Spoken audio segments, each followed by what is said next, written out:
Bonjour à toutes et tous. Pour l'Insoumission, je voulais revenir sur la crise industrielle qui frappe le pays en prenant l'exemple d'ArcelorMittal, ce grand groupe capitaliste. Bien, vous savez, Mittal, ce sont ceux qui ont annoncé la fermeture des sites de Reims et de Denain avec 135 suppressions d'emplois à la clé, qui aujourd'hui, on vient de l'apprendre, annonce 28 nouvelles suppressions d'emplois à Valence et à Strasbourg, ou encore, il y a quelques semaines, l'abandon du projet, du moins le report du projet de décarbonation des hauts fourneaux de Dunkerque.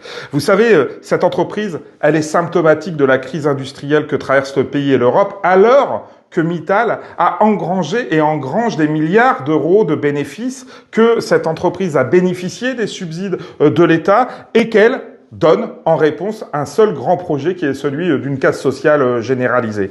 Et d'ailleurs, on peut voir que le pouvoir politique n'est pas exempt de responsabilité en France, bien sûr, mais en Europe également. Ce sont les mêmes qui conduisent ces politiques-là, parce qu'ils ont refusé toutes les propositions que nous avons pu faire à la France insoumise, et pourtant depuis très longtemps sur ce terrain, nous avons des propositions à formuler. La conditionnalité sociale et environnementale des aides publiques, ils n'en veulent pas. Alors que comment est-il possible encore aujourd'hui d'accepter que des entreprises bénéficient de fonds publics sans avoir des comptes à rendre en matière d'emploi et de qualité des emplois? La question du refus de la régulation des prix de l'énergie avec le blocage des prix que nous proposons est également un élément déterminant à mettre en place.